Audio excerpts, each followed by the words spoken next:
Chapter 4. She lived hidden in the forest alone, and with no one to tend to her. She didn't remember her parents dying, or the wolves who found her wandering around in the dense forest. All she remembered was she had been left inside a deep hollow cave with a little food and water, and when the food ran out and the she-wolf didn't return, she headed out to look for more food. The first thing she came across was a small wild rabbit who had been lost and deserted like her. She ran after the rabbit and caught it. But when she held it in her hands by the scruff of its neck and ready to sink her incisors into it, it glanced up at her looking sad and lonely like she had been. Immediately she felt sorry for it because it reminded her of herself. All alone and ready to die, but she didn't die. She lived through years of hunger and years of cold and more hunger, and then spring where she could hunt and find fish and larger game. But now it was cold again.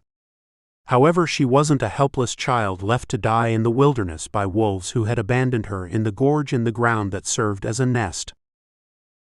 She was now a young war-female who could hunt large game. Staring down at the rabbit she had once wanted to eat, but instead brought the small gray rabbit back to her small cave and fed it with her last bit of food. Now, instead of hunting for herself, she had added another mouth to feed because now the rabbit was pregnant. When it was only her to feed, she hunted freely and ate plentiful from the forest. Slowly she noticed a change in her body. She began to lose the hair that once covered her arms and legs, which gave her the warmth from the cold. Now she had no new growth of hair and she felt cold all the time. She didn't understand what was happening to her, because she didn't have anyone to tell her, nor anything to compare it to. One minute she's walking on all fours like a pup, and the next she had transformed to walking upright and she was naked with breasts. With the skins from long-eaten animals lying around the cave, she managed to fashion them into a poncho, and use shredded pieces like string to tie it around her waist. Still, it wasn't enough to keep her warm, and the rabbit had grown up with her, and it was ready to have babies.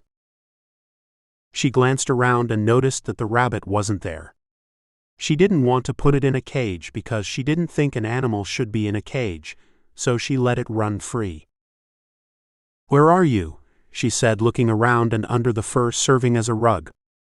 Pulling up a piece of heavy fur from a bear cub she found that had died of natural causes, she skinned the animal with a piece of sharp rock and let it dry out in the sun. When it had lost its odor, she used it in the winter to cover her and sometimes sleep on. The rabbit wasn't hiding under the rug. Walking out into the sunlight, she ran following the smell of the rabbit. It had traveled far south. Farther than she or the rabbit had ever been. "Now you have me out in this snow looking for you. When I find you, I'm putting you in a cage or out." "Too many mouths to feed," she shouted with empty threats into the freezing air. The girl had stayed in the same area because the food and water were plentiful. But she knew sooner or later she would have to look for a better place to live. She had outgrown the small cave. Walking and searching around for her rabbit took her far from home. But she never looked back. She walked and walked in hopes of finding the rabbit or new shelter. She had never seen this part of the forest before and it amazed her, so she kept walking until the sun set behind the mountains. Standing and looking back at where she had come, she didn't realize how far it had been and that she hadn't seen any animals. She thought she would see some small animals. A fox or squirrel or even her rabbit. Wandering far from home, it wasn't wise to travel at night in an area she wasn't familiar with. Stopping at the edge of a river, she heard the sound of a waterfall. She would catch fish and sleep in the cave near the waterfall. There were caves all around because she knew instinctively that the water cut through mountains and created these caves. That's all she knew, and she knew this because of her observation and her will to survive. Fear gripped her because inside a cave she might find bears. So she crept slowly to the entrance behind the waterfall. She stopped in her tracks when she smelled food. She hadn't smelled that scent since she was a child. It was the smell of wood and fresh meat. It was the pangs of hunger that made her want to enter the cave. She knew it couldn't be a bear. It had to be a human like herself. Walking slow, looking around, she picked up a fallen tree branch. What could she do with that, she thought. Entering the mouth of the cave, she watched around, and then looked up at the opening and up at the stars overhead. She had never seen a cave this large and filled with animal rugs and skin. Some chairs made with large branches of trees. Smiling, she walked slow but cautious. In her hurry to find her rabbit, she forgot her bow and arrow at her cave. But she knew how to make a new one. The heavy stick would do for now. It could help if the animal wasn't too large. As she entered the middle of the cave and turned to her right where the scent of the meat was its strongest, she saw a man standing with nothing but a piece of cloth wrapped around his waist. She watched at the strange markings over his strong, well-developed body. This stranger was a lot like her, or as she had become. He stood with his back to her, not realizing that someone was behind him. Then she saw the fur from a rabbit. And she screamed. He turned and she broke into a run. Before she could get out of the cave, he had grabbed her in his arms with her scream, biting, and kicked at him. "You bit my arm, you little she-wolf," Damon said with a small laugh. "Get off me. You've killed my rabbit, and she was pregnant." Damon gazed at this young girl and glanced at the dead rabbit. "It's not your rabbit now. It's mine." "You're an animal." "Yes, I am, and I'm glad you can recognize when you're in danger. I just might eat you," and he winked at her. The joke was lost on her. "Who are you and where did you come from?" She looked at him with a blank stare. "What is your name?" "I don't have a name." "What is your name?" He held her by the wrist. She stood 5 feet to his 6 feet statue. She looked thin, as if she hadn't eaten in months. He pulled her back into the cave and sat her down. "You need to eat. If you think I'm going to eat my rabbit." "This wasn't a female rabbit, it was a male," Damon said, holding her wrists as she twisted and turned, trying to bite him.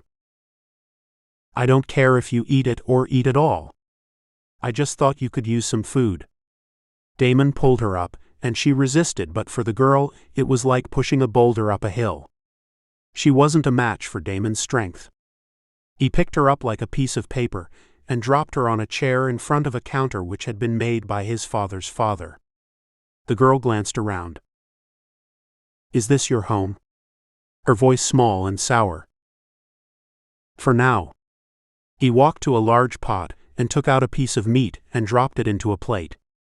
"Is this my rabbit?" "No. But it is rabbit. If it makes you feel better, I'll eat your rabbit." She took a small bite of the meat. Then a larger bite. "What kind of hunter hunts a small defenseless creature?" "You're not what I call a hunter." Damon sat across from her, and with a piece of meat in his mouth and his sharp, glaring eyes looking at her, he said, "What would you call a hunter?" "Someone who can kill a bear or a moose." "Have you ever killed a bear or a moose?" "No. But that's my idea of a hunter. Not one who chases down defenseless rabbits." "It takes skill to chase a rabbit and kill it with your hands," Damon said with a chuckle, enjoying the girl's company. It was refreshing to talk to someone. "Oh, and I guess you did that? I bet if I look further, it will have a bullet hole in its fur." Damon picked up the fur near his leg in a basket and threw it at her. "Check it.